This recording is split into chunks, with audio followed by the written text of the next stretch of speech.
میں بڑے ہی ادب کے ساتھ میں آج کے ہمارے معزز مہمان الحاج حضرت مولانا عبدالواحد صاحب دامت برکاتہم العالی شیخ الحدیث دارالعلوم حسینیہ اکولہ میں انہیں دعوت سخن دیتا ہوں۔ میں ادباً گزارش کرتا ہوں حضرت والا سے کہ آپ آئے اور ناصحانہ کلمات سے ہم سب کو مستفیض فرمائے کہ نہ پوچھ ان خرقہ پوشوں کی، نہ پوچھ ان خرقہ پوشوں کی، ارادت ہو تو دیکھ ان کو ید بیضا لیے بیٹھے ہیں اپنے آستینوں میں۔ نحمده ونصلي على رسوله الكريم اما بعد فاعوذ بالله من الشيطان الرجيم بسم الله الرحمن الرحيم انا نحن نزلنا الذكر وانا له لحافظون وقال تعالى ورتل القرآن ترتيلا وقال النبي صلى الله عليه وسلم خیرکم من تعلم القرآن وعلمہ او کما قال علیہ الصلاة والسلام۔ محترم صدر جلسہ، معزز و موقر حضرات اساتذہ کرام اور دور و دراز سے قرب و جوار سے آئے ہوئے علماء، حفاظ، اسی طریقے سے برادران اسلام اور عزیز طلباء، قرآن کریم اللہ تبارک و تعالی کا کلام ہے،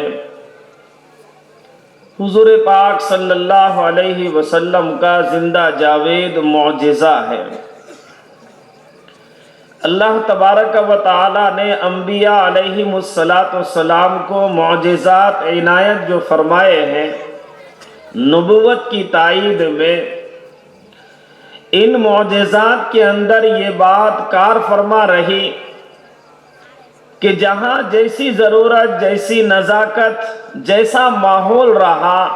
اس کے مطابق اللہ تبارک و تعالی نے معجزہ وقت کے نبی کو عنایت فرمایا۔ حضور پاک صلی اللہ علیہ وسلم نے سرزمین حجاز پر جنم جب لیا، پھر جو ہے آپ صلی اللہ علیہ وسلم پرورش پاتے ہوئے زمانہ نبوت کو پہنچے اور اللہ تبارک و تعالیٰ نے نبوت سے آپ کو سرفراز فرمایا۔ اول وحی اقرأ بسم ربک الذی خلق، سورہ علق کی یہ ابتدائی آیات نازل فرمائی۔ تو یہ وہ زمانہ تھا جس کے اندر ادبیت کو جو ہے بڑا زور تھا۔ ادبیت جو ہے ایک پروان جو ہے چڑھی ہوئی تھی، اہل عرب کے رجال نہیں،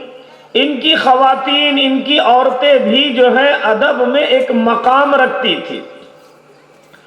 اور نثر میں، نظم میں ان کے لیے بہتر سے بہتر کلام پیش کرنا ایک آسان جو ہے کام تھا، ایک آسان عمل تھا۔ آج ہمیں سرکاری محکمے میں یا خواجگی دفتر میں کوئی اپلیکیشن، کوئی درخواست جو ہے دینی ہوتی ہے تو 10 مرتبہ سوچنا پڑتا ہے کہ میں اس اپلیکیشن کو کیسے تیار کروں۔ ہنرمند کے پاس ضرورت مند جا کر جو ہے تحریر لکھ کر جو ہے اپنی دستخط کر کے پیش کر دیتا ہے۔ فریب کاری جو ہے نعوذ باللہ بہت بڑی ہوئی ہے۔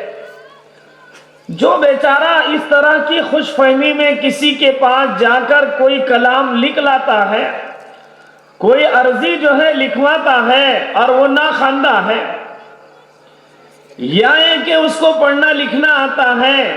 لیکن جس زبان میں اپلیکیشن لکھی گئی ہے وہ نہیں جانتا، تو فریب کاری جو ہے اس کے اندر چھینٹے پھینک دیتا ہے، جو اس کی اپلیکیشن عرضی جو ہے کسی کام کی نعوذ باللہ نہیں رہتی۔ اس سے یہ بات سمجھ میں آئی کہ انسان کو اپنے ضرورت کے بقدر جو ہے اتنا لکھنا پڑھنا ضرور آنا چاہیے کہ وہ اپنے معافی ضمیر کو، اپنی ضرورت کو اپنی زبان میں جو ہے کسی کے سامنے رکھ سکے۔ اسی کے ساتھ ساتھ روئے زمین پر جتنی زبانیں رائج ہیں اور جس خطہ زمین پر یہ بود و باش کر رہا ہے، وہاں رائج زبانیں جو ہیں اسے ضرور کچھ نہ کچھ آنی چاہیے۔ ایک ہے زبان دانی اور ایک ہے اس سے متاثر ہونا، دو چیزیں الگ الگ ہیں۔ ضرورت کے درجے میں رائج زبانوں میں، رائج کلاموں میں ہر کلام، ہر زبان کو آپ حاصل کر سکتے ہیں، لیکن اس زبان، اس کلام کا اثر لینا، یہ آپ کو تھوڑا آئینے میں دیکھنا پڑے گا۔ آئینہ آپ کو بتلا دے کہ اس کا اثر آپ کے لیے مفید ہے، لے لو، اور اس کا اثر آپ کے لیے غیر مفید ہے تو اس کو چھوڑ دو۔ یہ ایک بڑا مرحلہ ہے ہمارے لیے۔ ہم نے صرف زبان دانی کے نام پر ملک کی، وقت کی رائج زبانوں میں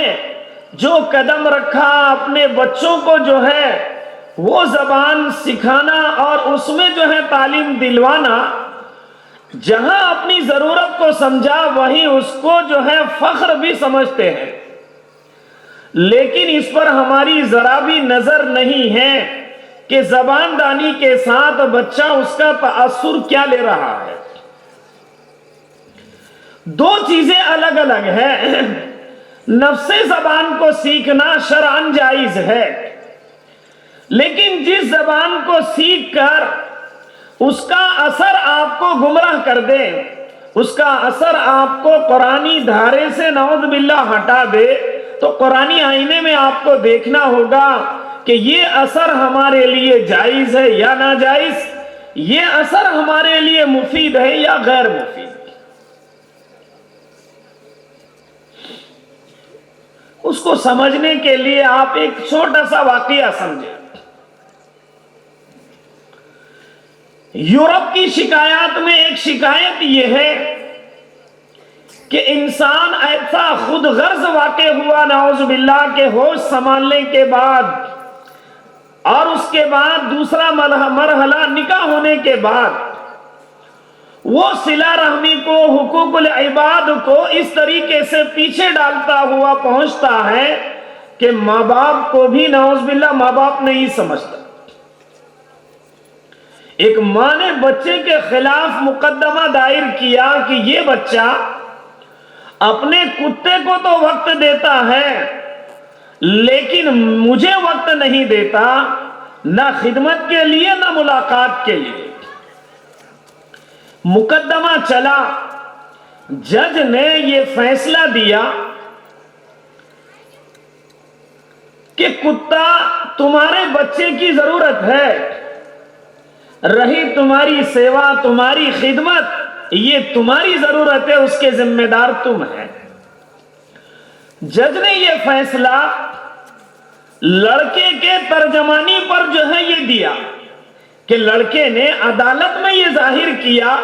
کہ کتا میری ضرورت ہے، رہی ماں وہ اپنی ضرورت خود دیکھتی رہے نعوذ باللہ۔ پتہ یہ چلا کہ تعلیم حاصل کرنے والا ہمارا بچہ جس زبان میں تعلیم لے رہا ہے، جس کالج میں پڑھ رہا ہے، اس زبان کا جو ہے یہ کتنا اثر لیے ہوئے ہیں۔ اگر اتنا اثر لے لیا کہ باہر کی عدالت نہیں، گھر کی عدالت میں اگر نعوذ باللہ وہ یہ کہہ دے کہ والد صاحب، والدہ محترمہ، میں جو کچھ ہوں، جس سسٹم سے جی رہا ہوں، یہ میری اپنی ضرورت، میری اپنی خواہش ہے، بڑھاپا یہ قدرتی ہے، تم دیکھو تمہاری ضرورت، تو یہاں رک کر جو ہے والدین کو یہ سمجھنا چاہیے کہ یہ ہماری کوتاہیوں کا نتیجہ ہے کہ جس وقت اعلیٰ تعلیم کے نام پر، عصری تعلیم کے نام پر بچوں کو داخلہ دلایا تھا، جس زبان کو جو ہے بڑے ناز و نیاز کے ساتھ گلے لگایا تھا، وہ زبان جو ہے گھر میں کیا لائی، وہ تعلیم گھر میں کیا لائی؟ ماں باپ کو اپنا خود کا محاسبہ کرنا چاہیے۔ تو یہ وہ دور تھا حضور پاک صلی اللہ علیہ وسلم کی بعثت کا کہ جس میں جو ہے ادبیت جو ہے ایک پروان چڑھی ہوئی تھی، نثر میں، نظم میں اچھے سے اچھا کلام پیش کرنے پر جہاں انسان قادر تھا، مردوں کے ساتھ خواتین بھی قادر تھی، اسی میں جو ہے اعلیٰ سے اعلیٰ کلام کو پیش کرنا اپنا فخر بھی سمجھتے تھے۔ عرب کا مشہور شاعر ہے محلحل، سفر میں غلاموں نے اس کے ساتھ غداری کی اور طے یہ کیا کہ اب اس کی جان لینا ہے۔ اس نے بہت کچھ سمجھایا، نہ مانے تو کہا کہ ٹھیک ہے، میری بیٹیوں تک میرا جو ہے ایک کلام پہنچا دینا، یہ میرا سندیشہ دے دینا۔ تو اس نے جو ہے ناقص انکمپلیٹ شعر جو ہے لکھ کر ان کو دے دیا۔ اس نے صرف اتنا لکھا تھا، یبنتی محلحل للہ درکما و در ابیکما۔ وہ غلاموں نے اس شاعر کو مار دیا، یہ کلام اس کی بیٹیوں تک پہنچا دیا۔ بیٹیوں نے پڑھا تو ان کو حاکم وقت کے پاس لے گئی اور دعویٰ کیا کہ یہ ہمارے باپ کے قاتل ہیں۔ حاکم نے کہا کہ اس کا کیا پروف ہے؟ کہنے لگی کہ ہمارا باپ جو ہے اپنے وقت کا جو ہے ہونہار شاعر ہے، اور یہ ایسا ادھورا کلام جو ہے وہ پیش نہیں کرتا۔ اس نے انکمپلیٹ یہ شعر لکھا ہے، تو در پردہ اس نے اپنے قتل کی خبر جو ہے ہمیں اس ناقص کلام میں دے کر یہ بتلایا کہ قاتل یہ خود میرے ہیں۔ حاکم نے کہا کہ اس شعر کو جو انکمپلیٹ ہے آپ پورا کر دو۔ تو یہ جو ہے بچیاں کہنے لگی حاکم کے سامنے کہ یبنتی محلحل، اس کے آگے کوئی جملہ اگر فٹ ہوتا ہے، عبارت اگر میچ کھاتی ہے، تو وہ جملہ یہ ہے کہ ان اباکما قد قتل۔ اے محلحل کی بیٹیوں سنو، تمہارا باپ مار دیا گیا۔ اب جو ہے دوسرے مصرے کا ناقص جملہ تھا، للہ درکما و در ابیکما، کہا کہ اس کے ساتھ یہی جملہ میچ کھاتا ہے، فقاتلاہ لداکما، کہ خدارا جو ہے یہ لوگ جو ہے تم سے چھوٹنے نہ پائے، اور یہ میرے قاتل جو ہے تمہارے سامنے موجود ہے۔ حاکم نے فیصلہ کیا کہ یہ بات صحیح ہے، اور پھر جو ہے سرزنش اور تنبیہ کے بعد ان غلاموں نے اقرار بھی کیا کہ ہم نے قتل کیا ہے۔ تو اس وقت کی خواتین بھی جو ہیں اپنے اندر یہ صلاحیت اور قابلیت رکھتی تھی کہ نثر ہو یا نظم، اس میں اچھے سے اچھا کلام پیش کر سکے۔ اب حضور پاک صلی اللہ علیہ وسلم نے ایسے ماحول میں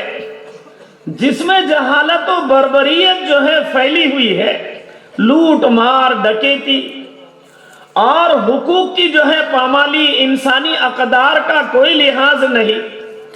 خود کے جو ہے گود میں جنم لینے والی لڑکی اپنے ہاتھوں سے جو ہے مٹی کے نیچے اس کو نعوذ باللہ زندہ دفن کر دینا، یہ ان کے جاہلی خصلتوں میں کی خصلتیں تھی۔ یہ ایسا ماحول چل رہا تھا، ایسے ماحول میں اللہ تبارک و تعالیٰ نے حضور پاک صلی اللہ علیہ وسلم کو نبی بنا کر مبعوث فرمایا۔ تو جہاں پچھلی قوموں نے اپنے نبیوں سے ان کی نبوت پر جو ہے تائیدات کو جو ہے مانگا، حضور پاک صلی اللہ علیہ وسلم سے بھی کفار مکہ نے اپنی نبوت پر تائیدات کو مانگا ہے، مختلف چیزوں کی ڈیمانڈ کی ہے بطور معجزے کے۔ اللہ تبارک و تعالیٰ نے مختلف معجزات حضور پاک صلی اللہ علیہ وسلم کو عنایت فرمائے، لیکن قرآن کریم ایک ایسا زندہ جاوید معجزہ عنایت فرمایا جس کے اندر اللہ تبارک و تعالیٰ نے وہ ادبیت اور وہ لسانیت، وہ طاقت، وہ روحانیت، وہ چیلنج کو رکھا کہ قرآن کریم اپنے نزول کے وقت سے لے کر آج تک یہ چیلنج کرتا ہوا آیا ہے کہ تم اس جیسا قرآن پیش کرو، یا اس جیسی ایک سورت جو ہے بنا کر پیش کرو، یا اس جیسی ایک آیت جو ہے بنا کر پیش کرو۔ حضور پاک صلی اللہ علیہ وسلم کے زمانے سے لے کر اب تک کوئی قرآن کریم کا بدل جو ہے کسی درجے میں لا نہیں سکا، اور یہ قرآن کا چیلنج جو ہے قیامت تک کے لیے ہے، قیامت تک کے بھی اس کا بدل جو ہے کوئی لا نہیں سکے گا۔ یہ قرآن کریم کی تحدی ہے۔ عرب کا ایک بوڑھا شاعر سورہ فیل کے وزن پر اس نے جو ہے ایک کلام بنایا اور پیش کیا کہ الفیل ملفیل خرطومہ طویل وذنبہ قصیر۔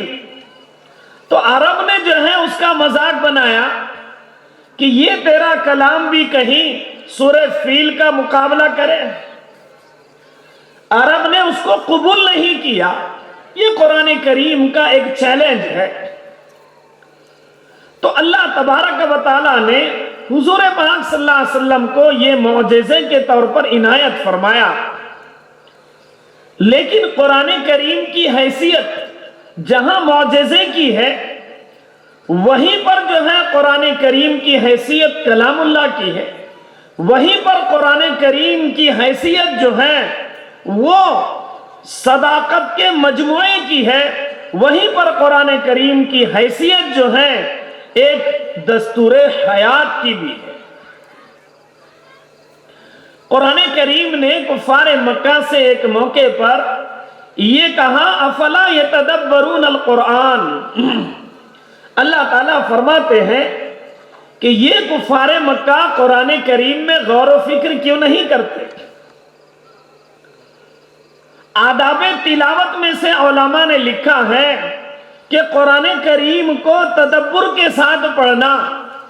یعنی جہاں قرآن کریم کو ان کے الفاظ کی صحت کے ساتھ ہمیں پڑھنے کا حکم ہے، جس کو قرآن کریم نے خود دوسرے موقع پر کہا وَرَتَّلْنَاهُ تَرْتِيلًا۔ ہم کتابوں کو جو پڑھتے ہیں، بیانات کو جو سنتے ہیں، تو اس کے اندر یہ بات ہم نے سن رکھی ہے کہ قرآن کریم کو ترتیل سے پڑھنے کا حکم ہے۔ حضرت علی رضی اللہ تعالی عنہ سے پوچھا گیا یا علی مت ترتیل، کہ ترتیل کی حقیقت کیا ہے؟ حضرت علی بن ابی طالب رضی اللہ تعالی عنہ نے اس کی حقیقت دو چیزیں بیان فرمائی کہ الترتیل ہوا تجوید الحروف و معرفت الوقوف۔ قرآن کریم کے ہر حرف کو اس کے مخرج سے صحت کے ساتھ صفات کی رعایت کرتے ہوئے ادا کرنا، دوسرے درمیان تلاوت کہاں رکنا کہاں نہیں رکنا، دو چیزوں کا نام ترتیل ہے۔ علامہ جزری رحمت اللہ علیہ نے اس کا حکم بیان کرتے ہوئے اور اس کا حال اور حیثیت کو بیان کرتے ہوئے فرمایا کہ الاخذ بالتجوید حتم اللازم من لم یجود القرآن آثم لأن به الالہ انزلا وہکذا منہ الینا وصلا۔ علامہ جزری فرماتے ہیں کہ قرآن کریم کو تجوید سے پڑھنا، فن تجوید کا حاصل کرنا یہ لازم اور ضروری ہے، اور جو قرآن کریم کو تجوید سے نہ پڑھے وہ گنہگار ہے۔ کیوں؟ کہ لِأَنَّ بِهِ الْإِلَٰهُ أَنزَلَ، اللہ تبارک و تعالیٰ نے قرآن کریم کو تجوید ہی کے ساتھ نازل کیا ہے۔ وَهَكَذَا مِنْهُ إِلَيْنَا وَصَلَ، اور قرآن کریم ہم تک اسی طریقے سے پہنچا ہے۔ یہاں رک کر کوئی اشکال کر سکتا ہے کہ دادا نے تو میرے کو بولے تھے الحمدللہ رب العالمین، اور دادی نے بولے تھے ایاک نعبد و ایاک نستعین، تو انہوں نے بھی تو قرآن ہم کو پہنچایا۔ اب یہ حافظ صاحب، یہ قاری صاحب جو ہیں الحمد کی دال کو معروف کیوں پڑھا رہے ہیں؟ ایاک نعبد کی دال کو معروف کیوں پڑھا رہے ہیں؟ پہنچانے والے دونوں ہیں۔ عزیزان گرامی، ایک ہوتی ہے وائرل خبر جس کو قرآن کریم نے کہا، جو بچے کی تلاوت میں بھی آپ نے سنا ہے کہ آپ کے پاس کوئی فاسق جو ہے کوئی خبر لے کر آئے، فتبینوا، اللہ تبارک و تعالیٰ نے فرمایا کہ اس کی جانچ پڑتال کر لو، اس کی حقیقت معلوم کر لو، اور اسی کو حضور نے فرمایا لا تتحدث بکل ما سمعت، ہر سنی ہوئی بات کو بیان مت کرو۔ وائرل خبر اور حقیقی خبر دونوں کے اندر فرق ہوتا ہے۔ ہمارے بوڑھے یا بڑھیا جو قرآن کریم پڑھی ہے، ان کا ربط جو ہے ایسے اساتذہ سے نہیں ہوا جو قرآن کریم کے سلسلے میں صحت کے ساتھ پڑھنے والوں میں شمار ہوتے ہیں۔ آج بھی ابھی پرسوں ناگپور کے سفر میں ہمارے ایک رشتہ دار سنانے لگے کہ ہماری بہن یہاں بچیوں کو تعلیم دیتی تھی۔ آج بھی یہ بات بعض مقامات پر باقی ہے۔ اس کی دو وجہ ہے۔ ایک وجہ تو یہ ہے کہ موجودہ مدارس کا نظام اور صحت کے ساتھ دی جانے والی جو تعلیمیں ہیں اس کو قبول نہ کر کے، اس پر خرچ کو جو ہے قبول نہ کر کے پیچھے ہٹنا ہے، نعوذ باللہ۔ ایک وجہ تو یہ ہے۔ دوسری وجہ جو ہے لاپرواہی ہے۔ دو وجہوں سے آج بھی کچھ طبقہ نابلد ایسا ہے جو اس سلسلے کو نعوذ باللہ چلا رہا ہے، جو دستوری روشنی میں، شرعی روشنی میں جائز نہیں ہے۔ کیوں؟ حضور پاک صلی اللہ علیہ وسلم نے خود حدیث میں ایک موقع سے فرمایا کہ وَرُبَّ قَارِئٍ لِلْقُرْآنِ وَالْقُرْآنُ يَلْعَنُ، او کما قال علیہ الصلاة والسلام، بعض قرآن کریم کے پڑھنے والے ایسے ہیں کہ قرآن کریم ان پر لعنت کرتا ہے۔ فقہاء نے لکھا ہے یہ قرآن کریم کے پڑھنے والے وہ ہیں جو قرآن کو صحت کے ساتھ نہیں پڑھتے ہیں، تجوید کے ساتھ نہیں پڑھتے ہیں، حروف کو اپنے مقامات سے صفات کی رعایت کرتے ہوئے ادا نہیں کرتے ہیں، جس کی وجہ سے قرآن کریم کے معنی بعض مرتبہ بدل جاتے ہیں، جس سے نماز بھی جو ہے کبھی فاسد ہو جاتی ہے۔ ایسے لوگ جو قرآن کو اگرچہ پڑھے، قرآن کریم نعوذ باللہ ان پر خود لعنت کرتا ہے۔ پتہ یہ چلا کہ زبان نبوت سے قرآن کریم کو صحابہ نے لیا ہے، صحابہ سے تابعین نے، تابعین سے تبع تابعین نے، اس کے بعد جو امت کا طبقہ ہے جس کو خیار امت کہتے ہیں اور جس کو قرائے امت اور حفاظ کرام کہتے ہیں، حضرت عثمان غنی رضی اللہ تعالی عنہ کے دور میں جب ایک جنگ کے اندر جو ہے کچھ قرائے صحابہ کی شہادت ہوئی تو حضرت عثمان غنی رضی اللہ تعالی عنہ کو یہ بات بتلائی گئی کہ اے امیر المؤمنین، آپ امت کی فکر کر لیں، قرآن کریم کی فکر کر لیں اور قرآن کریم کو جو ہے آپ جمع کر لیں اس انداز سے کہ امت میں پیدا شدہ اختلاف ختم ہو اور قرآن کریم جہاں سینوں میں محفوظ ہے وہ جو ہے سفینوں میں بھی محفوظ ہو جائے، کاغذ پر بھی محفوظ ہو جائے۔ تو حدیث پاک میں ہے کہ حضرت عثمان غنی رضی اللہ تعالی عنہ نے صحابہ کی ایک کمیٹی جو ہے تجویز کی، زید بن ثابت رضی اللہ تعالی عنہ بھی اس میں شامل ہے، ان کو ہدایت فرمائی کہ تمہیں قرآن کریم کو جمع کرنا ہے لغت قریش پر، اور قرآن کریم کو جمع کر کے ایک نسخہ، ایک کتاب کی شکل دے کر جس کو مصحف عثمانی کہتے ہیں، حضرت عثمان غنی رضی اللہ تعالی عنہ نے مملکت میں اس کو تقسیم کروایا۔ اس وقت سے یہ فکر کی گئی کہ قرآن جہاں سینوں میں محفوظ ہے وہ دفاتر میں اور کاغذ پر بھی محفوظ ہو جائے، لیکن اس میں اس بات کا خیال رکھا گیا کہ لغت قریش پر جو ہے یہ نسخے تیار ہو اور جیسا حضور پاک صلی اللہ علیہ وسلم سے قرآن چلا ہے ویسا ہی امت کو جو ہے ملے۔ تو یہ ایک ہمارا مستقل سلسلہ ہے جس کے اندر یہ چیز روح کا درجہ رکھتی ہے کہ قرآن کو صحت کے ساتھ پڑھے اور پڑھائے۔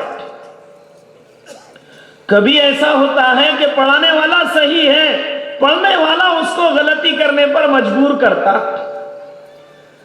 گھر سے جو ہے میسج بھیجے جاتے ہیں 12 مہینے ہو گئے، 8 مہینے ہو گئے، 6 مہینے ہو گئے، ہمارا بچہ کمپلیٹ نہیں ہوا، مطلب ان کو کس بھی انداز سے قرآن پورا کرا دو، بچہ جو ہے ادھورا رہے گا، صحت کے ساتھ پورا قرآن کریم نہیں پڑھے گا۔ افطار میں پیٹ بھر کے کھا لیا، تراویح میں کھڑے رہنا مشکل ہے، تو جس طریقے سے ایکسیلیٹر پر یہ پیر دیتا ہے تاکہ جلدی گھر پہنچوں، تو یہ حافظ کے نفس پر پیر دیتا کہ آج تراویح 30 سے 35 منٹ میں ختم نہیں ہوئی تو دوسرا حافظ ہم نے لایا۔ تو وہ بیچارہ اپنا وہ تیزی کے ساتھ قرآن کریم پڑھتا۔ اب رہا یہ کہ وہ اگر اس بات کو جانتا ہے کہ یہ 30 سے 35 منٹ میں جو ہے پارے کو سوا پارے کو مکمل کرنا خطرے سے، نماز کے فاسد ہونے سے خالی نہیں، تو وہ اسی وقت پیچھے آ جائے گا، آپ پڑھا لو یا آپ کا حافظ پڑھا لے، یا نماز کے تکمیل کے بعد اعلان کر دے گا کہ میں کان پکڑتا ہوں، میں تم جیسوں کو قرآن نہیں سنا سکتا۔ لیکن جو ماحول کا شکار ہو جائے، جو ماحول سے دب جائے، وہ یہ بھی جواب دے دیتا ہے کہ 30 منٹ کی بات کر رہے کیا، 20 رکعت 20 منٹ میں ختم کر دے۔ اس کا ذمہ دار وہ ہے جو اس کے نفس پر پیر رکھ رہا، جو اس پر پریشر ڈال رہا کہ نماز اتنے ہی منٹ میں صحیح ہونا۔ یہ کہاں کا انصاف ہے؟ ہمارے مشائخ کو دیکھو، اکابر کو دیکھو، اساتذہ کو دیکھو، یہ قرآن کریم جو پڑھتے ہیں کس انداز سے پڑھتے ہیں؟ ان کا قرآن کریم کا پڑھنا اس انداز کا کہ تمہارے 30 منٹ میں ان کا آدھا بھی پارا نہیں ہوتا۔ کیوں؟ کہ یہ قرآن کریم کو پورے آداب کی رعایت کرتے ہوئے پڑھتے ہیں۔ تو حافظ قرآن بھی اس انداز سے پڑھے اور ان کے مقتدی اس پر خوش ہو بلکہ انعام دے، یہ خیر کو جو ہے لانے والی شکل ہے۔ اور وہ شکل کہ مقتدی اس پر وزن ڈال دے کہ نہیں آج 35 منٹ میں ہونا ضروری ہے۔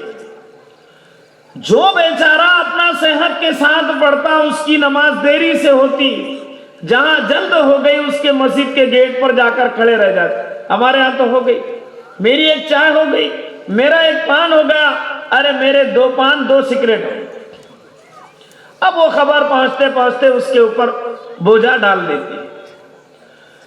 تو گفتگو یہ چل رہی ہے کہ قرآن کریم جو ہے اللہ کا کلام ہے، حضور پاک صلی اللہ علیہ وسلم کا زندہ جاوید معجزہ ہے اور ملت اسلامیہ کا ایک دستور حیات ہے. یہ قرآن کریم ہم جتنا گلے سے لگائیں گے،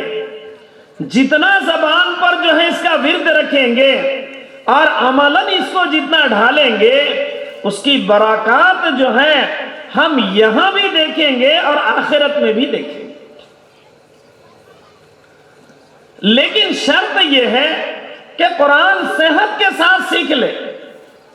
صحت کے ساتھ پڑھ لے. 2 نمبر پر اس کے جو ہے تلاوت کا معمول اور ماحول بنا لے. اور 3 نمبر پر قرآن کریم کیا چاہ رہا ہے، جو پارہ میں نے پڑھا، جو سورہ میں نے پڑھا، جو رکوع، جو آیت میں نے پڑھی ہے، میرا اس پر عمل ہے یا نہیں. صدیق اکبر رضی اللہ تعالی عنہ کے بارے میں منقول ہے کہ سورہ بقرہ جو ہے انہوں نے 2.5 سال میں سیکھی ہے. یہاں کے استاد بتلا رہے تھے کہ ہمارا کوئی بچہ جو ہے 6 ماہ کچھ دن یا 8 ماہ کچھ دن میں حافظ بنا ہے، 6 ماہ 12 دن میں. تو 6 ماہ 12 دن میں ایک بچہ حافظ بن چکا.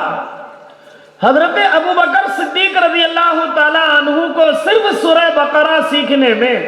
جو قریباً 2.5 پارے ہیں 2.5 سال لگ گئے. تو کیا صدیق اکبر رضی اللہ تعالی عنہ کا حافظہ کمزور تھا اور جو ہے آپ کے پڑھنے کی مقدار کم تھی؟ نہیں. صدیق اکبر رضی اللہ تعالی عنہ کی تلاوت کا معمول جو تھا، جہاں لفظی تلاوت تھی وہیں پر جو ہے یہ معمول تھا کہ جو آیت پڑھ کر اس پر جب تک عمل نہ ہو جائے آگے نہیں بڑھنا ہے. اس پر عمل جب تک نہ ہو جائے آگے نہیں بڑھنا ہے. حضرت عمر رضی اللہ تعالی عنہ نے صدیق اکبر رضی اللہ تعالی عنہ کی جگہ پر ایک رجسٹر دیکھا. تو وہ رجسٹر پر لکھا ہوا تھا یتیم کے یہاں خدمت کرنے والا، معذور کے یہاں خدمت کرنے والا، بیوہ کے یہاں خدمت کرنے والا. لیکن بیوہ کے یہاں خدمت کرنے والے کا نام نہیں تھا. حضرت عمر رضی اللہ تعالی عنہ نے طے کیا کہ یہ بیوہ کے یہاں خدمت میں کروں گا. فجر پڑھتے سے ہی گئے، وہاں دستک دی کہ عمر خدمت کے لیے آیا ہوا ہے. اس بیوہ نے کہا کہ خدمت کرنے والا کر کے چلا گیا. دوسرے دن حضرت عمر جو ہے وہ فجر سے پہلے پہنچے، یہی جواب ملا. تہجد میں پہنچے، یہی جواب ملا. حضرت عمر پریشان ہوئے، اس بیوہ کا خادم ہے کون جو دکھائی نہیں دے رہا؟ ابو بکر کے لسٹ میں نام بھی نہیں ہے. حضرت ابو بکر جو ہے خلیفہ بادشاہ وقت ہے. تو عشاء پڑھ کے راستے میں حضرت عمر رضی اللہ تعالی عنہ نے دھرنا دے دیا. گہری رات جب ہوئی تو دیکھا کہ کوئی آ رہا ہے. تو آپ نے پہچانا نہیں، اس لیے کہا من انتا، کون ہے تم؟ حضرت ابو بکر رضی اللہ تعالی عنہ نے جواب دیا کہ میں ابو بکر. تو حضرت عمر رضی اللہ عنہ نے معذرت کی کہ امیر المؤمنین میں نے پہچانا نہیں، میں معافی کا خواستگار ہوں. حضرت ابو بکر نے فرمایا کہ عمر تم کیسے؟ عرض کیا کہ امیر المومنین تمہارے رجسٹر میں نے معذورین کی خدمت دیکھی تھی، جس میں بیوہ کا کالم جو ہے خالی تھا، خادم کا نام نہیں تھا. تو عمر نے طے کیا کہ اس بیوہ کی خدمت عمر کرے گا. لیکن جب بھی آتا ہوں تو بیوہ یہ جواب دیتی ہے کہ خدمت کرنے والا خدمت کر کے چلا گیا، جھاڑو دے دی، پانی بھر دیا، اور جو کچھ ساز و سامان لگتا ہے وہ بھی لا کر دے دیا. تو امیر المومنین مجھے نہیں معلوم تھا کہ وہ شخصیت آپ ہیں. یہ حضرت ابو بکر ہیں، انہوں نے یہ پڑھ رکھا تھا، سن رکھا تھا کہ خلیفہ جو قوم کا بنے، تو حضور نے فرمایا کلکم راعی وکل راع مسئول عن رعیتی، تم میں کا جو بھی جس انداز کا سربراہ ہے اس سے روز قیامت میں اللہ تبارک و تعالیٰ اپنے ماتحتوں کی پوچھ کریں گے، بادشاہ سے عام جنتا کی پوچھ کریں گے، اور گھر کا ذمہ دار ہے تو اس کے حلقے کی، اس کے جو ہے ماتحتوں کی پوچھ کریں گے، کوئی اسکول کالج کا جو ہے پرنسپال ہے، سی او ہے، اس سے جو ہے اپنے ڈپارٹمنٹ کی، اپنے اسٹاف کی پوچھ کریں گے، استاد ہے تو اس سے اپنے طلبہ کی پوچھ کریں گے کہ تو نے ان کو کیا دیا، کیا پڑھایا، کیا سکھایا۔ حضرت ابو بکر رضی اللہ تعالی عنہ جب یہ سیکھے ہوئے ہیں تو شان صحابہ یہ تھی کہ قرآن سے، اللہ کے رسول صلی اللہ علیہ وسلم کی زبان مبارک سے جو سنا، جو دیکھا، جو ہدایت ملی اس پر عمل کرنا اپنی ضرورت، اپنی نجات اور اپنا جو ہے فخر سمجھتے تھے۔ آج قرآن کریم کی تعلیم نہیں ہے، حدیث کی تعلیم نہیں ہے، اسلام کے، قرآن کریم کے جو ہے ماننے والے روئے زمین پر نہیں ہے۔ اس وقت جو ہے مٹھی بھر صحابہ، مٹھی بھر مسلمان تھے، آج جو ہے اربوں کی تعداد میں عام جو ممالک ہیں اس میں کا کوئی ملک ایسا نہیں کم و بیش جہاں کچھ نہ کچھ ملت اسلامیہ کا جو ہے جینے والا نہ جیتا ہو اور اس دھرتی پر سانس نہ لیتا ہو۔ پھر بات کیا ہے؟ ہماری پریشانی کا سبب کیا ہے؟ ہماری مظلومیت کا سبب کیا ہے؟ اور ہماری جو ہے نڈھالی، ہماری ذلت اور خاری کا نعوذ باللہ سبب کیا ہے؟ ان سب چیزوں کے اسباب کو اگر تلاش کرو گے تو ایک ہی چیز ملے گی، وہ کیا؟ اما عائشہ صدیقہ رضی اللہ تعالی عنہا سے پوچھا گیا کہ اے اماں جان یہ بتاؤ کہ حضور پاک صلی اللہ علیہ وسلم کا خلق جو ہے وہ کیا تھا؟ اما عائشہ رضی اللہ تعالی عنہا نے فرمایا کانا خلقہ القرآن، حضور پاک صلی اللہ علیہ وسلم کا خلق جو ہے وہ قرآن کریم ہے۔ خلق بمعنی خصلت، طبیعت، طریقہ، کریکٹر۔ قرآن کریم نے جن خصلتوں کو،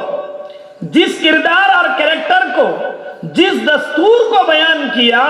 اما عائشہ رضی اللہ تعالی عنہا نے فرمایا کہ حضور پاک صلی اللہ علیہ وسلم کی ذات کو دیکھ لو، تمہیں جو ہے چلتا پھرتا قرآن نظر آئے گا۔ چلتا پھرتا جو ہے ایک مجسمہ، ایک جسم کی شکل میں قرآن کریم دیکھنا ہو تو حضور پاک صلی اللہ علیہ وسلم کی ذات کو دیکھ لو۔ آپ صلی اللہ علیہ وسلم نے قرآن کریم کو اپنی خصلتوں میں، اپنی سیرت میں، اپنے عمل میں جس انداز سے ڈھالا ہے، اسی کا نتیجہ ہے کہ یہ اسلام پھیلتا پھیلتا ہوا ہمارے سامنے یہاں تک اس انداز سے پہنچا ہے۔ میرے عزیزو، وہ چیز جو تلوار کے نوک پر حاصل کی جاتی ہے، جو ڈنڈے کے زور پر منوائی جاتی ہے، جو زر اور زور کے جو ہے نتیجے میں منوائی جاتی یا حاصل کی جاتی ہے، اس کو جو ہے زوال لاگو ہے، اس میں قرار نہیں، وہ چیز باقی نہیں رہتی، وہ چیز آنی ہے، آئی اور چلی گئی۔ لیکن جو چیز اخلاق کی بنیاد پر، اچھائی کی بنیاد پر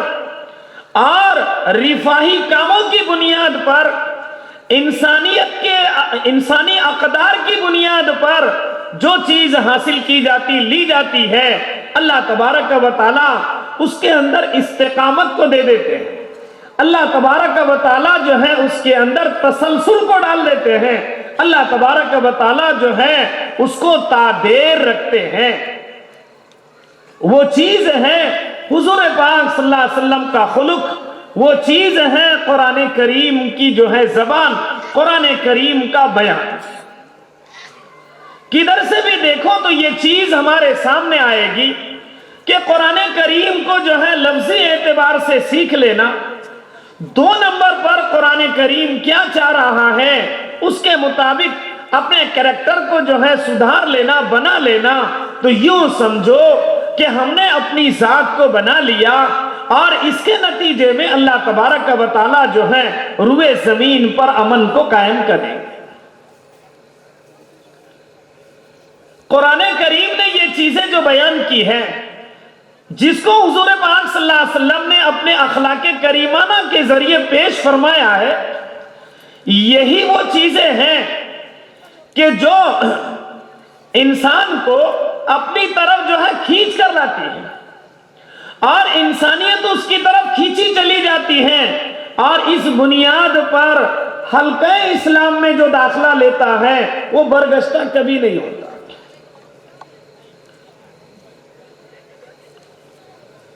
ہرقل نے ابو سفیان سے جو سوالات کیے تھے، انہوں نے ایک سوال یہ کیا تھا کہ اے ابو سفیان یہ بتاؤ،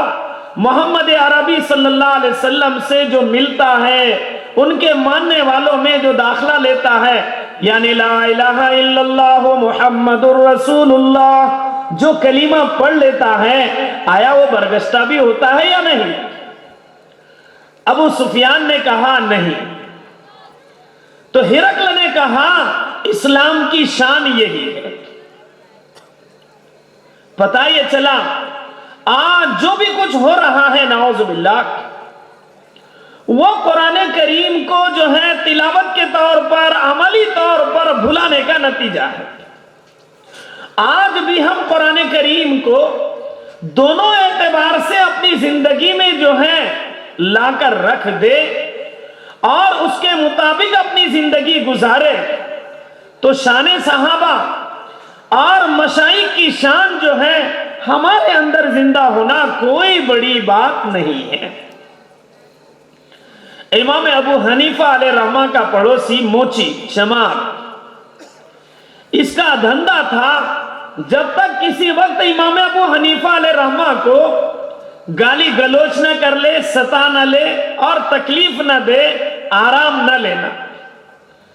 ایک دن کسی وجہ سے ریڈ گری اور یہ گرفتار ہو کر قید خانے میں نظر بند ہو گیا۔ امام ابو حنیفہ علیہ رحمہ کو پتہ چلا کہ میرا پڑوسی غائب ہے، تو کائے پر پتہ چلایا؟ انتقامی نظر سے نہیں،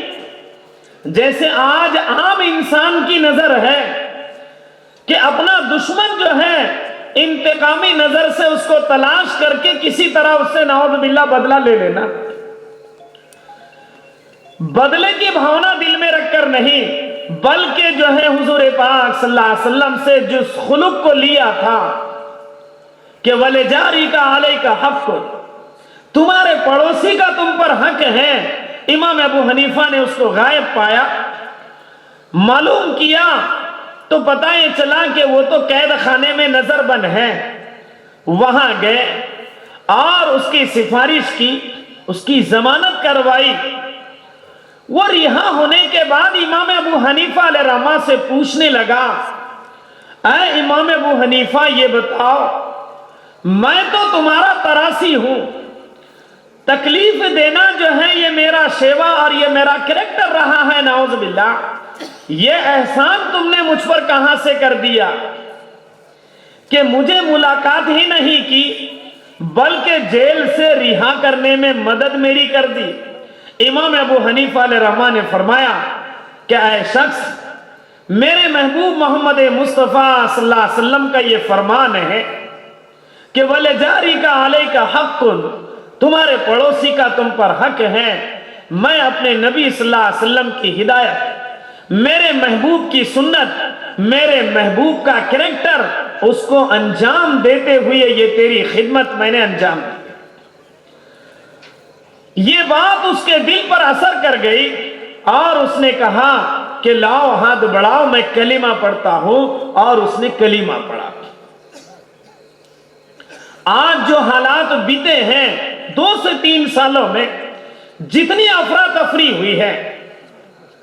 تو اس میں ملت اسلامیہ کے نونہالوں نے اور اغنیاء اور سخیوں نے جو کچھ انسانیت کے نام پر خدمت انجام دی ہے، چاہے راشن سے، چاہے میڈیکل دوا دارو کے لائن سے، چاہے پناہ دینے کے اعتبار سے، چاہے انتقال ہونے کے بعد اس کی تجہیز و تکفین کے اعتبار سے، یہ میرے محبوب محمد مصطفیٰ صلی اللہ علیہ وسلم کا کریکٹر اور آپ کا خلق ہے۔ حضور پاک صلی اللہ علیہ وسلم نے منافقین کا سردار عبداللہ ابن ابی ابن سلول کو بھی اپنا کرتا جو ہے دیا تھا کفن میں شامل کرنے کے لیے، مکافات اور بدلے کے طور پر۔ تو سمجھنے کی بات یہ ہے کہ قرآن کریم کو سیکھا جائے، صحت کے ساتھ قرآن کریم کیا چاہ رہا ہے اس کے مطابق جو ہے ہر فرد بشر، ہر مسلمان اس بات کا خیال رکھے کہ میں قرآن کریم کو جو پڑھتا ہوں میں عملی طور پر جو ہے اس کو پڑھنے لگوں۔ ہم نہیں سمجھتے ہیں کہ روئے زمین پر جو ہے بد امنی نعوذ باللہ باقی رہے گی، فتنہ و فساد باقی رہے گا، اور ہمارے حکام کے قلوب جو ہے سخت رہیں گے، ایسا نہیں ہو سکتا۔ امام ابو حنیفہ علیہ رحمہ کے سامنے عہدہ قضا جب پیش کیا گیا تو آپ نے انکار کیا، تو آپ کو جیل میں ڈال دیا گیا۔ رہا ہونے کے بعد جو ہے وجہ پوچھی گئی تو امام ابو حنیفہ علیہ رحمہ نے فرمایا کہ یہ لوگ جو ہیں جو اپنے ملک کو چلا رہے ہیں جس انداز سے، ان کے اندر عدل و انصاف نہیں ہے، اور ان اللہ یحب المقسطین، اللہ اس حکمراں سے جو ہے محبت کرتے ہیں جس کے اندر انصاف ہو۔ اب اگر میں ان کا قاضی بن کر دستاویزات پر جو ہے سگنیچر کر کے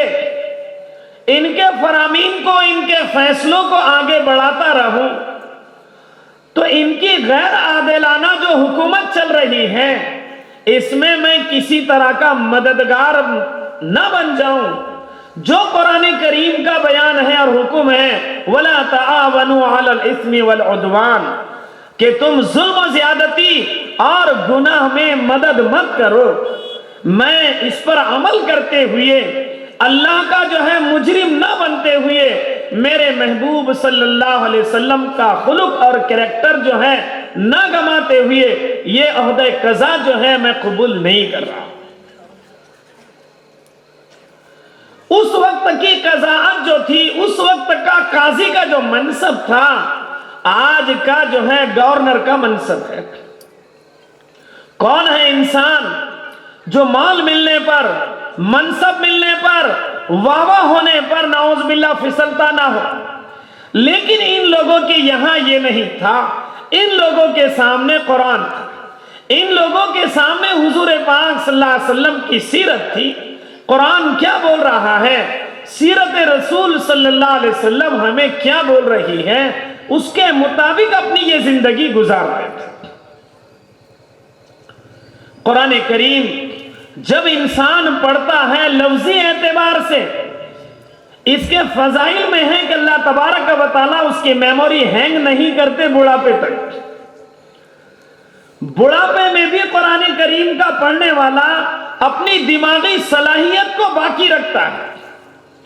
اور مرتے دم تک جو ہے اس کی دماغی صلاحیت جو ہے باقی رہتی ہے۔ جس انسان کی دماغی صلاحیت اور میموری مرتے دم تک جو ہے باقی رہے، تو حضور پاک صلی اللہ علیہ وسلم کا یہ فرمان کہ من قال لا الہ الا اللہ دخل الجنہ ومن کان آخر کلامہ لا الہ الا اللہ دخل الجنہ، کہ جو کلمہ گو ہے پھر مر جائے، جو شخص مرتے دم میں مرتے وقت جو ہے کلمے کا ماننے والا اور پڑھنے والا ہے وہ جنت میں جائے گا، تو کیا مرتے وقت جو ہے یہ حساب کرے گا کہ 15 ایکڑ میری زمین ہے، بیٹا میری اولاد میں ہے نہیں، ساری بیٹیاں ہیں، اے میری بیٹیاں اس میں جو ہے کوئی تصرف جو ہے کسی قسم کا نہ کرنا۔ کیا مانا؟ یعنی غلطی سے کسی مدرسے والے کو نہ دینا اور اچھے لائن میں خرچ مت کرنا، جیسے میں نے سنبھالا ایسے تم کرنا۔ یہ کب کرتا ہے انسان؟ جب اس کی دماغی صلاحیت اس نے نعوذ باللہ کھو دی، ورنہ مرتے وقت اچھوں کی ٹھکانے عقل رستے لگ جاتی کہ وہ اپنے غلطیوں کو سدھارنے کی کوشش کرتا ہے، اور جس کی دماغی صلاحیت باقی ہے وہ یہ وصیت کرتا ہے کہ میں نے اپنے زندگی میں جو کرنا تھا نہیں کیا، دین پر خرچ کرنا تھا نہیں کیا، قرآن کریم پر خرچ کرنا تھا نہیں کیا، میں نے جو ہے صدقات سے، زکات سے، قربانی سے، فطرے سے جتنا گریز کیا تھا میں سب کی اللہ کی بارگاہ میں معافی مانگتا ہوں، تمہیں وصیت کرتا ہوں اے میری اولاد کہ تم میرے ذمے جو کچھ فدیہ دینا ہے میرے مال میں سے دے دینا۔ دماغی صلاحیت باقی رہی تو یوں وصیت کرے گا، دماغی صلاحیت باقی نہیں رہی تو وہ بھینس کے دودھ کا ہی حساب کرے گا، لیکن لا الہ الا اللہ محمد الرسول اللہ بولنے کی نعوذ باللہ اس کو فرصت نہیں ہوگی۔ پتہ یہ چلا کہ قرآن کریم کو پڑھو، عمل کی نیت سے پڑھو، اس کے معنی کو جو ہے غور و فکر سے دیکھو سمجھو اور اس کے مطابق جو ہے اپنی زندگی کو ڈھالو، تو یہ قرآن کریم جو ہے کل روز قیامت میں حدیث کے مضمون کے مطابق اللہ تعالیٰ اس کو نوجوان کی شکل دیں گے، بارگاہ خداوندی میں یہ اپنے پڑھنے والے کی جو ہے شفاعت کرے گا کہ الہ العالمین اس نے میری تلاوت کر کے جو ہے اپنے نیند کو گمایا، اپنے آرام کو گمایا، اس کا مونس اور اس کا دوست اس کے دل کو بہلانے والا جو ہے دنیا میں میں تھا، تو میری شفاعت کو قبول فرما، اس کو جنت میں داخلہ دے دے۔ حضور پاک صلی اللہ علیہ وسلم نے فرمایا یہ قرآن کریم کی سفارش بارگاہ خداوندی میں جو ہے قبول ہوگی، اور اس قرآن کریم کے پڑھنے والے کو اللہ تبارک و تعالی جو ہے جنت میں بغیر حساب کے داخلہ دے دے۔ تم کہو جنت تو ملنے والی ہے نا، جنت ملنے والی ہے، اس میں اتنے پاپڑ کیا بولنے کے؟ اس کے لیے ایک آسان شکل ہے کہ ہمیں کہیں پر دعوت دی گئی کہ تمہیں جو ہے 7 بجے کھانا ملے گا، اس کے آگے پیچھے کچھ بھی نہیں تھا، اور 7 بجنے کے بعد اس پر نقطے لگنا شروع ہو گئے، 1 یعنی 8، 2 یعنی 9، 3 یعنی 10۔ تو یہ بولو کہ ہمارا جو ہے معدہ، ہماری سوچ کیا بولے گی؟ اس درمیان جو ہے کوئی لات مار رہا، کوئی دھکا دے رہا، تو انسان پریشان ہو جائے گا کہ یہ کیا مصیبت ہے۔ ایسا ہی مومن امتحان ضرور جو ہے وہ جو سزا بھگتنے کے لیے جہنم میں نعوذ باللہ گیا تھا جنت میں ضرور جائے گا، لیکن کس کی شان ہے، کس کی کیپیسٹی ہے جو اس بات کو 1 سیکنڈ کے لیے برداشت کر لے کہ اس کو آگ میں کھڑا کر دیا جائے 1 سیکنڈ کے لیے اور پھر نکال لیا جائے، وہاں بولتا کیا؟ 1 سیکنڈ کے لیے اس کو آگ میں جلنا اور سزا پانا جب یہ منظور نہیں ہے، تو ایسا مومن کہ جو اپنی سزائیں بھگتنے کے بقدر جہنم میں لمبا زمانہ نعوذ باللہ رہے، ایک فرض نماز چھوڑنے کے نتیجے میں ایک حقب جو ہے وہ جہنم میں جلے گا۔ اب کس نے کتنی نمازیں چھوڑی اس کو معلوم، اللہ کو معلوم، تو وہ انسان جو ہے یہ اپنا جائزہ دے دے، کیا اسے یہ منظور ہے اس طرح کا جو ہے اس کو سزا کا سامنا کرنے کے بعد اب جنت میں جانا ملے؟ کوئی بھی ہاں نہیں بولے۔ کسی دعوت میں دیری ہوتی ہے تو انسان گھنٹہ آدھا گھنٹہ انتظار کر کے گھر پر آتا اور اپنی دال روٹی کھا کر الحمدللہ کہتا ہے۔ تو یہ تو عقل کے خلاف ہے کہ تھوڑے وقت میں بھی نعوذ باللہ جہنم میں جانا منظور کر لیں۔ جیسے یہود کا کہنا ہے کہ ہم جہنم میں نہیں جائیں گے، گئے تو 40 ہی دن جائیں گے۔ کیوں؟ کہ حضرت موسیٰ کی غیر حاضری میں 40 دن ہی ہم نے گوسالہ پرستی کی تھی۔ تو عزیزان گرامی، یہ اللہ کی ذرہ نوازی ہے کہ جس نے ملک کے، دنیا کے چپے چپے میں قرآن کے تعلیم کا نظم جو ہے بنا دیا، اور صحت کے ساتھ پڑھانے والوں کا اللہ نے انتظام کیا ہے، اور یہ انتظام جتنا بڑھتا جائے گا، ہر گلی گلی، ہر محلہ محلہ، ہر گاؤں گاؤں، تو اتنی خیر آئے گی، اتنی خیر آئے گی، اور اس لائن میں خرچ کرنا جو ہے وہ فائدے سے خالی نہیں ہے۔ الحسنۃ بعشر امثالھا، اللہ تبارک و تعالیٰ نے جزا کا یہ ضابطہ بنایا ہے کہ ایک نیکی کا بدلہ 10 گنا، اور ایک نیکی کا بدلہ 10 گنا سے لے کر 700 گنا، پھر اللہ اپنے فضل سے جس کو جتنا بڑھا کر دینا چاہے دیں گے، اور وَجَزَاءُ سَيِّئَةٍ بِمِثْلِهَا، بدی اور گناہ کی جو ہے سزا وہ اس کے برابر ہی ملے گی۔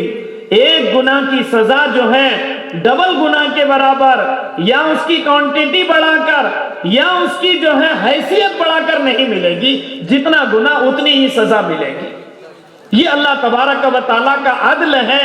گناہ کی سزا میں، اور نیکی کا بدلہ جو بڑھا کر ملے گا یہ اس کا فضل ہے۔ تو عزیزان گرامی، مدرسے جتنے بنتے جائیں، جتنے بڑھتے جائیں، یہ خیر کا سبب ہے۔ یہاں دیکھنے کے بعد یہ خوشی ہوئی اور وہ تاریخ یاد آ گئی جب اصحاب صفہ حضور پاک صلی اللہ علیہ وسلم کے پاس رہ کر مسجد نبوی میں،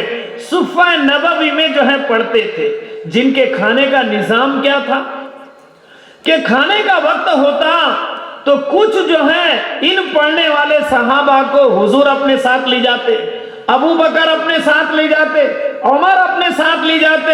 اور جس کے یہاں جیسی پوزیشن ہوتی وہ ساتھ میں لے جاتا۔ معتمیم صاحب نے جو آپ کو روداد سنائی ہے، اس روداد کے اندر یہ بات بہت قابل غور ہے، اور اتنی ہی قابل فخر ہے۔ قابل غور ہے گاؤں اور علاقے کے مالداروں کے لیے کہ بیوہ ہونا جو ہے ظلم نہیں ہے جو معاشرے کے ذہن میں ہے، مظلوم ہونا جو ہے یہ ظلم ہے، بیوہ ہونا ظلم نہیں ہے، یہ سمجھ لے آپ۔ کیوں؟ اس لیے کہ نان و نفقے کا اللہ تعالیٰ نے جو نظام بنایا ہے، اس نظام سے،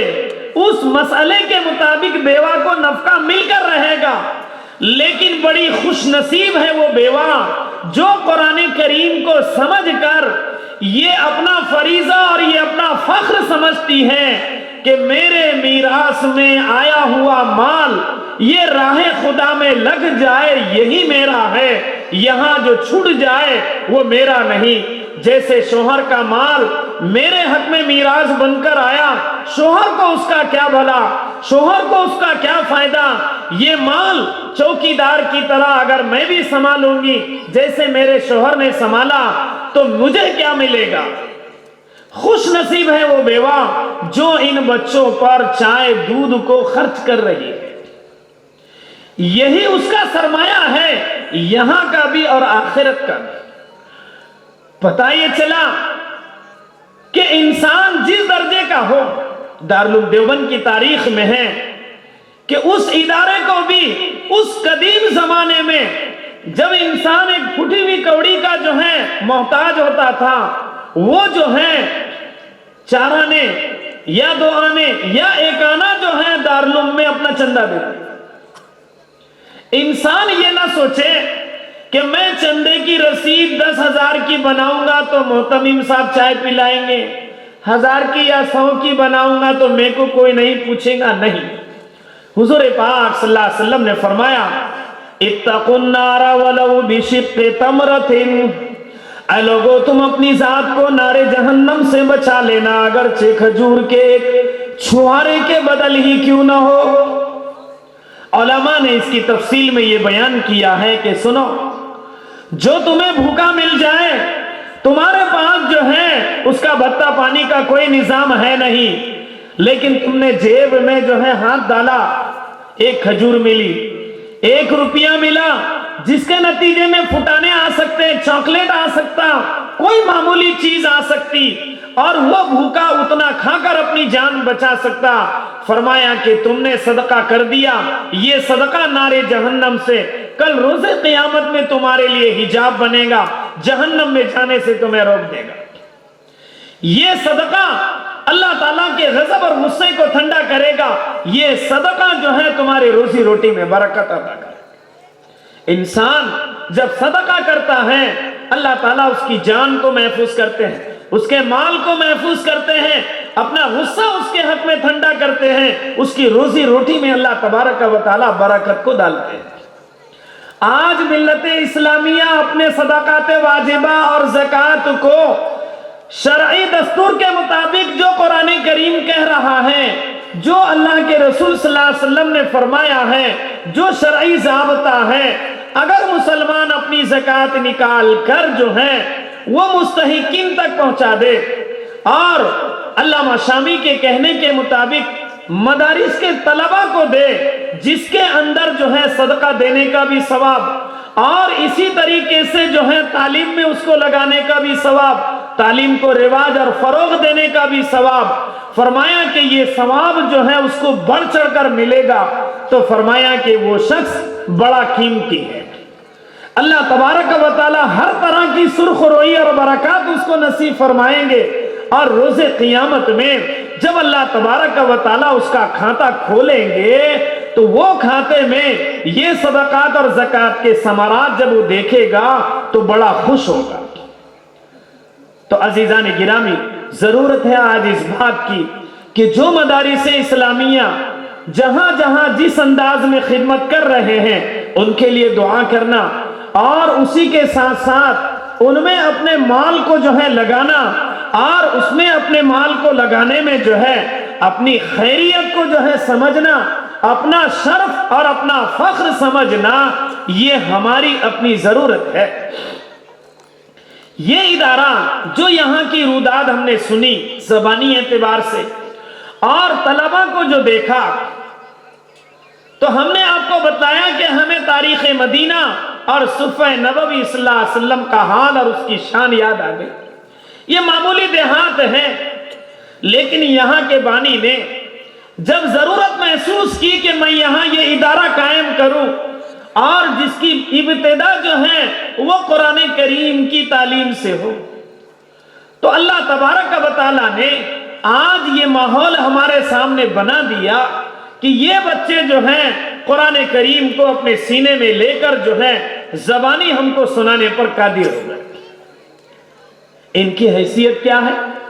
اللہ تبارک و تعالیٰ روز قیامت میں ان کو تاج پہنائیں گے، ان کے والدین کو تاج پہنائیں گے، ان کی شفاعت جو ہے اللہ تبارک و تعالیٰ اقارب اور رشتہ داروں کے حق میں قبول کریں گے، اور ان کا ہمارے گھرانوں میں رہنا یہ ہمارے لیے سعادت مندی اور خیر کا اور برکت کا ذریعہ ہے۔ عالمگیر اورنگزیب رحمت اللہ علیہ کے پاس ایک بچہ بھیک مانگنے کو آیا۔ عالمگیر رحمت اللہ علیہ نے پوچھا کہ تو کون ہے، کیسا ہے، کیا ہے؟ تو اس نے تعارف کراتے ہوئے کہا کہ میں حافظ قرآن ہوں۔ تو 3 دن اس کو لاک اپ میں ڈال دیا، نہ کھانا نہ پانی۔ 3 دن کے بعد اس کو نکالا تو پوچھا کہ یہ بتا کہ تیرے پر کیا گزری؟ کہنے لگا بادشاہ سلامت، تیسری رات وہ رات تھی کہ میری کوٹھڑی جو ہے پوری منور ہو چکی تھی۔ عالمگیر اورنگزیب رحمت اللہ علیہ نے فرمایا یہ تیری حقیقت ہے، یہ تیری حقیقت ہے، یعنی جو قرآن اللہ تبارک و تعالیٰ نے تیرے سینے میں بھرا ہے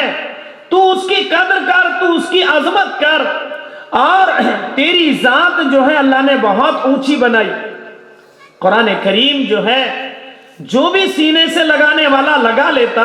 اللہ تبارک و تعالیٰ اس کو اونچا کر دیتے ہیں، اس کو بھوکا نہیں مارتے ہیں، اور اس پر جو خرچ کرنے والا ہے اللہ تبارک و تعالیٰ جو ہے اس کو بھی ذلیل نہیں کرتے،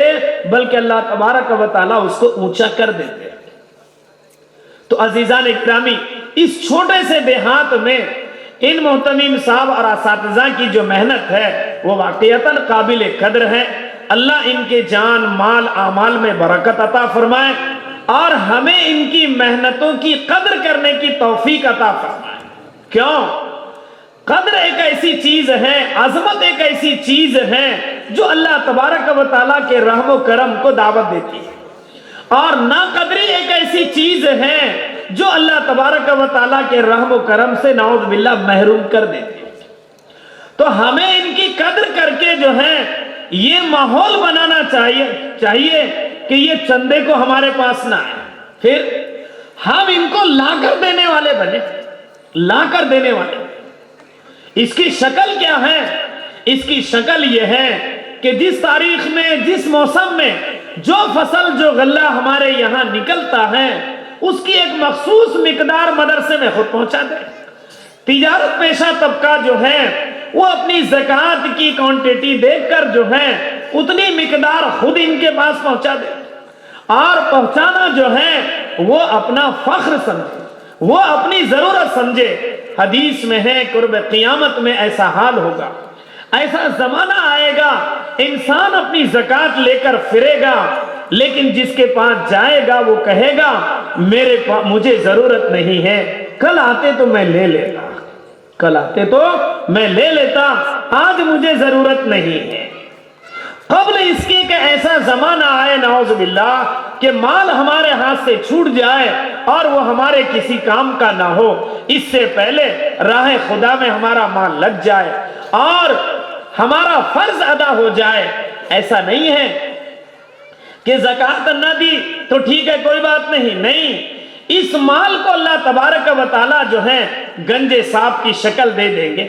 جو جہنم میں ڈستا ہوا اپنے مالک کو یہ کہے گا انا مالک انا کنزک، میں ہی تیرا مال ہوں، میں ہی تیرا خزانہ ہوں، اور یہ گنجا سانپ جو ہے اسے ڈسے گا۔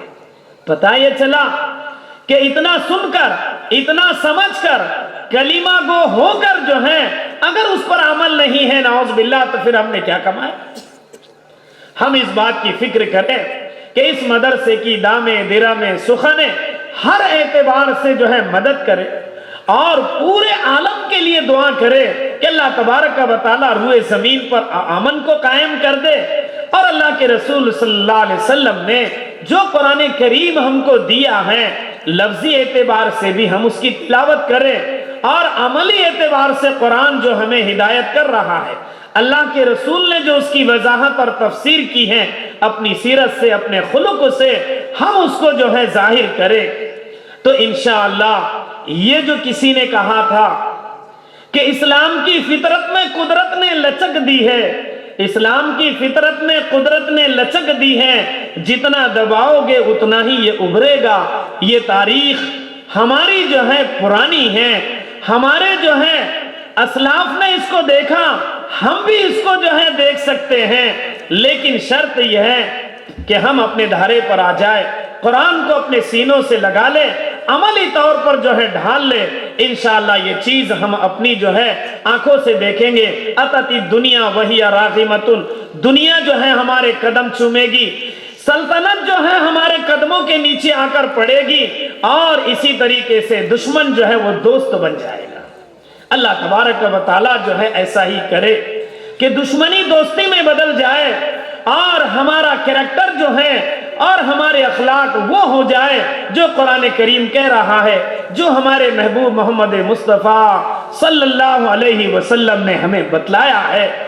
ہم جو ہے روئے زمین پر بسنے والی انسانیت نہیں بلکہ ہر جاندار کی جو ہے عظمت اور قدر کرتے ہیں، اور اپنے پیروں سے ان کو مسلح، اپنے حق میں برا اور اللہ کی پکڑ کا سبب سمجھتے ہیں۔ اس کے اوپر جو ہے انسانی اقدار اور ان کی جان مال یہ بہت اوپر کی چیز ہے۔ پھر انسان میں عورتیں ہیں، بچے ہیں، ان کے جو ہے جان کی، مال کی، آبرو کی قدر کرنا جو ہے یہ ہمارا فریضہ اور یہ ہمارا شیوا ہے جو ہمارے محبوب محمد مصطفیٰ صلی اللہ علیہ وسلم نے ہمیں بتلایا ہے کہ بغیر جو ہے فرق مذاہب کے، بغیر فرق سماج کے ہم جو ہے بچوں پر رحم کرے، عورتوں پر رحم کرے، ظلم و ستم سے بچیں اور انسانی اقدار کا لحاظ کرتے ہوئے جس کو جیسی ضرورت پڑے مذہب کو جو ہے مد نظر نہ رکھتے ہوئے صرف ایک انسانیت کے نام پر ہر ایک کے ہم کام میں آئے، ہر ایک کے دکھ درد میں ہم کام میں آئے اور بھوکے کو کھلانا، پیاسے کو پانی پلانا، پریشان حال کی پریشانی کو دور کرنا ہمارا شیوا اور ہماری طبیعت بن جائے۔ یہی ہمارا ایک اصول ہے، یہی ایک ہمارا مذہبی بیان ہے اور یہی ہمارا شیوا اللہ تبارک و تعالی بنا دے۔ آمین۔ وما علینا الا البلاغ المبین۔